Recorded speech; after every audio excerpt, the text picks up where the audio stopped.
رسالہ ہے اور شاید 2 روپیہ دیا اس کا، تو اس کو لیں آپ اور اس کو ایک نظر دیکھیں. جب تک ذہن نہیں بنتا روزانہ ایک طائرانہ نظر، اڑتی ہوئی نظر اس پہ ڈال دیا کریں. انشاءاللہ کبھی نہ کبھی وہ دل میں آ کر اتر ہی جائیں گے اور آپ قلم پکڑ لیں گے.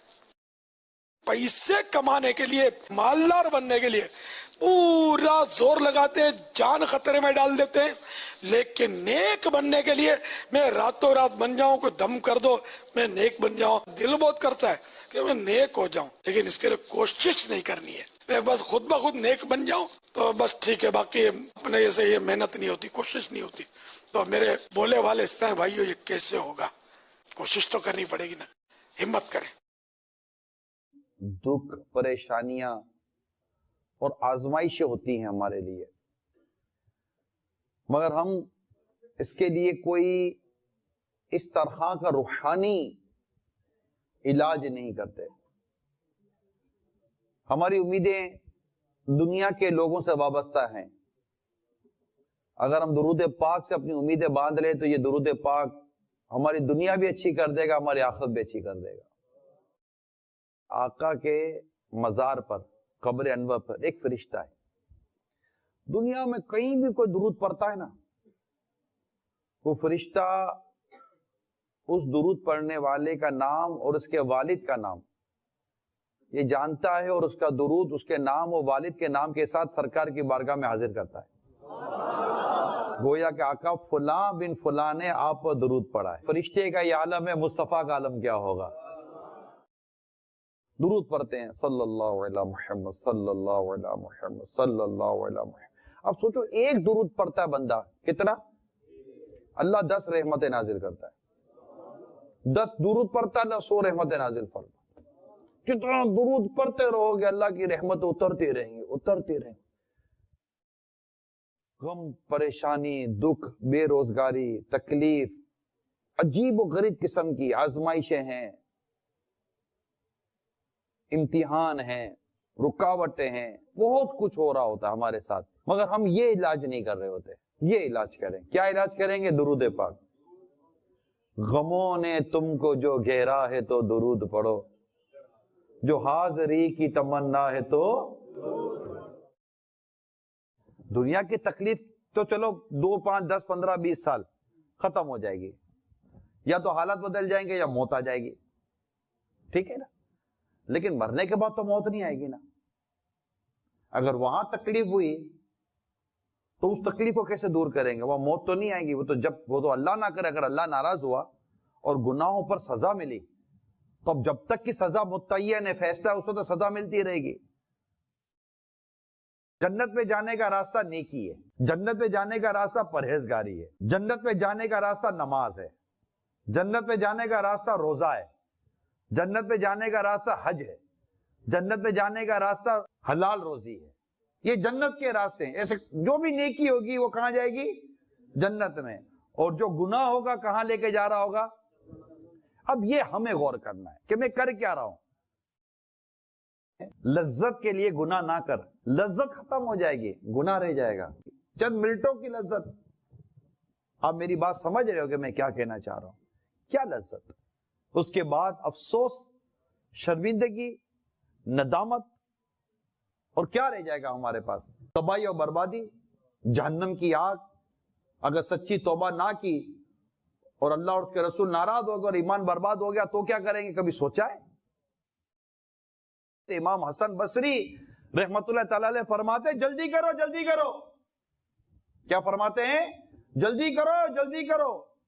تمہاری زندگی کیا ہے؟ یہ سانس ہی تو ہیں. اگر یہ رک جائیں تو تمہارے ان اعمال کا سلسلہ ختم جن سے تم اللہ کا قرب حاصل کرتے ہو. اللہ رحم فرمائے اس شخص پر جس نے اپنے اعمال کا جائزہ لیا اور اپنے گناہوں پر کچھ آنسو بہائے. یہ بے شرم بے غیرت لوگ ہوتے ہیں جو رات پر گناہ کرتے صبح کہتے ہیں فلم دیکھی تھی. ارے بھائی کیا فلم ہے، دیکھ تو صحیح. ارے بے غیرت انسان، اللہ سے شرم نہیں آتی، حیا نہیں آتی؟ تو رات پر گناہ کرتا رہا اور صبح بولتا رہا کہ تم بھی گناہ کرو. کیا فلم تھی؟ اپنے رب کی نافرمانی کی طرف اللہ کے بندوں کو بلا رہا ہے. تجھے کچھ شرم و حیا نہیں ہے؟ اللہ سے ڈرتا نہیں ہے؟ تجھے اللہ کے عذاب سے ڈر نہیں لگتا؟ اللہ تعالیٰ تیری پکڑ کر لے. مجمع نامی ایک بزرگ گزرے، ایک مرتبہ اوپر کی طرف دیکھا. سوچ دیکھے ذرا اللہ کے نیک بندے کیسے تھے. ایک مرتبہ اوپر کی طرف دیکھا، چھت پر ایک عورت کھڑی تھی. جیسے عورت پہ نظر پڑی آپ نے نگاہ لوٹا لی، اور ایک قدر آپ کو اس کے اوپر شرمندگی ہوئی کہ آپ نے اپنے آپ سے وعدہ کر لیا کہ آئندہ کبھی بھی اوپر نہیں دیکھوں گا. بن ادم رحمت اللہ تعالیٰ علیہ ایک مرتبہ حمام میں گئے، جو وہاں کا شخص تھا اس نے آپ کو روک دیا. آپ نے رونا شروع کر دیا. اگر آپ کے پاس درہم نہیں ہے تو کوئی بات نہیں، رو کیوں رہے؟ فرمایا میں اس وجہ سے نہیں رو رہا کہ تو نے مجھے روک دیا، بلکہ مجھے تو اس بات نے رولا دیا کہ درہم نہ ہونے کی وجہ سے آج مجھے ایسے حمام میں جانے سے روک دیا گیا جس میں نیکوکار گناہگار سبھی نہاتے ہیں. اگر نیکیاں نہ ہونے کی بنا پر کل مجھے اس جنت سے روک لیا گیا جو صرف نیکوں کا مقام ہے، تو میرا کیا بنے گا؟ اگر تم نے بد نگاہی کی، کسی نامحرم عورت کو دیکھا یا امرت کو با نظر شہوت دیکھا، یا ٹی وی انٹرنیٹ کے ذریعے یہ فلمیں ڈرامے گانے باجے بے حیائی کے مناظر دیکھے، تو یاد رکھو منقول ہے جس نے اپنی آنکھ حرام سے پور کی، اللہ تعالیٰ بروز قیامت اس کی آنکھ میں آگ بھر دے گا. رب کو ناراض کرنے والے کاموں سے دور ہٹے. اللہ نے چاہا تو رحمت بھی آئے گی، برکت بھی آئے گی، مشکلات دور ہوں گی، اٹکے ہوئے کام سنوریں گے. اللہ نے چاہا تو آپ کا رزق کھلے گا، آپ کے لیے راستے کھلیں گے. اس کے لیے تقوی ضروری ہے. جو تقوی اختیار کرتا ہے اللہ تعالیٰ اس کو وہاں سے رزق دیتا ہے جہاں اس کا گمان بھی نہیں جاتا. ایک تو سکھی آدمی ہے، مال بھی ہے، دولت بھی ہے، آسائش بھی ہے، وہ غافل ہے، اس کی غفلت بھی درست نہیں ہے.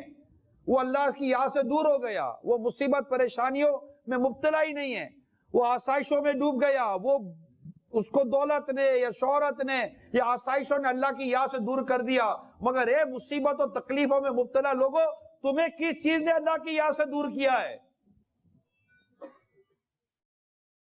گناہوں سے توبہ کرنے والا ایسا ہے جیسے اس نے گناہ کیا ہی نہیں، جیسے اس نے گناہ کیا ہی نہیں. سچی توبہ کر لو، سچی توبہ.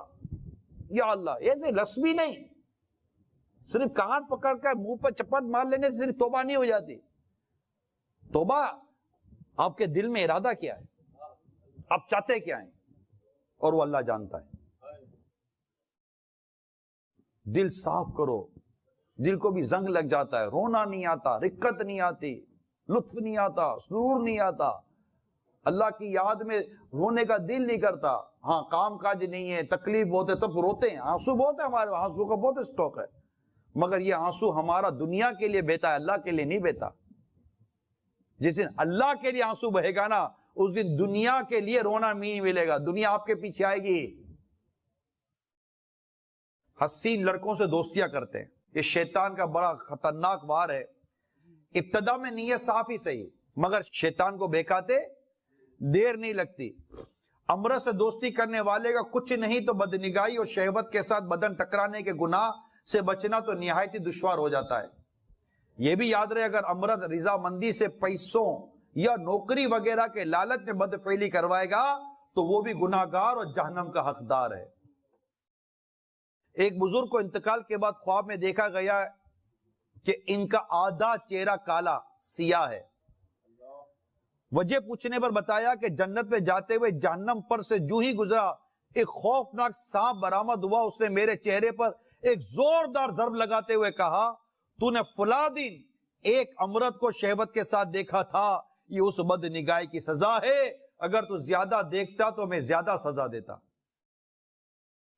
صبر کریں، اللہ سے ڈریں، اپنی جوانیاں برباد نہ کریں. کئی ایسے نوجوان ہیں جنہوں نے اپنے ہاتھوں اپنی جوانیاں برباد کی اور آج شادی کے لائق نہیں ہیں. ماں باپ پیچھے پڑے ان کے. یہ آپ کو میں کہانیاں نہیں ہیں، یہ واقعات ہیں. ماں باپ پیچھے پڑے ہوئے ہیں مگر وہ شادی نہیں کرتے کیونکہ وہ ماں باپ کو کہہ نہیں سکتے کہ تیرا بیٹا شادی کے لائق نہیں رہا. اپنے آپ کو روکو پیارے اسلامی بھائیوں. اللہ سے ڈرو، اللہ سے ڈرو، اللہ سے ڈرو. اللہ دیکھ رہا ہے، اللہ دیکھ رہا ہے. ایک شخص بارگاہ رسالت میں حاضر ہو کر عرض کرتا ہے یا رسول اللہ جب میں گناہ کر رہا تو کیا میرا رب مجھے دیکھ رہا تھا؟ میرے آقا نے فرمایا ہاں تیرا رب تجھے دیکھ رہا تھا. اسی وہ چیخ ماری گرے اور انتقال ہو گیا. خوف خدا سے روح نکل گئی. کیوں اس طرح گناہوں میں بے علم جہالت کے ساتھ جیے؟ جہالت دور کرو، اپنے علم حاصل کرو، قرآن سیکھو، شریعت کی باتیں سیکھو، دین کی باتیں سیکھو. اتنا انٹرنیٹ استعمال کر کے گناہ کرتے ہو، انٹرنیٹ استعمال کر کے قرآن سیکھ لو نا یار. دعوت اسلامی آپ کو سکھائے گی. شریعت کی باتیں سیکھو، دعوت اسلامی آپ کو سکھائے گی. اللہ کے دین کی خدمت کرے گا کیا وہ بھوکا پیاسا رہے گا یار؟ ہم نیکی کی طرف چل نہیں رہے تب بھی بھوکے نہیں ہیں. کیا نیکی کریں گے تو بھوکے رہیں گے؟ اللہ سب سے بہتر رزق دینے والا ہے. جب آپ اس کی طرف چلو گے، مولا میں تیری طرف آیا، میں تو آپ کو واقعی کالنگ دے رہا ہوں، بلا رہا ہوں. آپ سوچو، ذہن بناؤ، نیت کرو اور اس بھیڑ سے نکلو. آپ پھنس گئے ہو. ایک شخص تھا، آگ کو پوچھتا تھا. چند اللہ کے نیک بندے قافلہ لے کر پہنچے، اسلام کی دعوت دی، وہ کلمہ پڑھ کے مسلمان ہو گیا اور انہی کے ساتھ چل پڑا.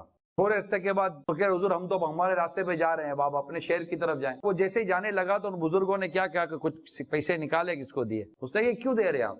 کھانے پینے میں کام آئیں گے، رکھ لیں ضرورت. تو ہنس پڑے.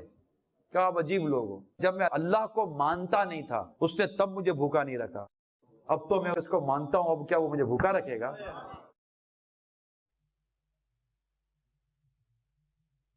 ہاتھوں ہاتھ پھوپھی سے صلح کر لی. اس میں بس چھوٹے باپ کا بننا پڑتا ہے، آدمی کو جھک کر جانا پڑتا ہے. یہ معافی گیٹ جو ہے نا، معافی گیٹ یہ نیچے ہے، یوں کر کے سر جھکا کے گزرتا ہے نا آدمی تو معافی مل جاتی ہے. باقی یوں جائے گا تو سر ٹکرا جاتا ہے. شادیوں میں جوان عورتوں کو جمع کرنا اور رخصتی میں جوان لڑکیوں کا جا کر رخصت کرنا میرے کو سخت ترین ناپسند ہے. میں کروں کیا اس سے؟ کہ جوان لڑکی رخصت ہو رہی ہے، دوسری کماری لڑکیاں اس کو رخصت کرنے جائیں گی، ان کے اپنے جذبات کیا ہوں گے اس وقت؟ جو شیطان ان پر داؤ چلا رہا ہوگا، جو وار کر رہا ہوگا. اگر چھوڑنے جانا ہے تو بڑی بوڑھیاں چلی جائیں، ان کو کماریوں کو تو غسل میں نہ دیا جائے. اتنے خرچے کرتے شادی پر. شادی بس ایجاب و قبول کا نام ہے، نکاح ہے جو مسجد میں ہو جائے، کوئی خرچہ نہیں ہے. ولیمہ ہے وہ سادگی سے کر لیا جائے، 50 ڈشیں پکانے کی کوئی ضرورت نہیں ہے. اتنا پھینکتے ہیں، اتنا ضائع ہوتا ہے جس کی انتہا نہیں. اور دانے دانے کا حساب ہے، یہ بھول جاتے ہیں. اللہ تعالی سیدہ خاتون جنت کا صدقہ میری بہو بیٹیوں کو نصیب فرمائے. کوہل والی دوا پینے سے وضو نہیں ٹوٹتا. بہرحال یہ کہ الکوہل ہومیوپیتھک کی دوا والے بھی استعمال کرتے ہیں اور یہ جو ایلوپیتھک والے بھی کرتے ہیں، ان کی دواؤں میں بھی اکثر ہوتا ہے یہ. تو یہ پینے سے وضو نہیں ٹوٹتا. الکوہل جس دوا میں ہو وہ دوا پینا جائز ہے.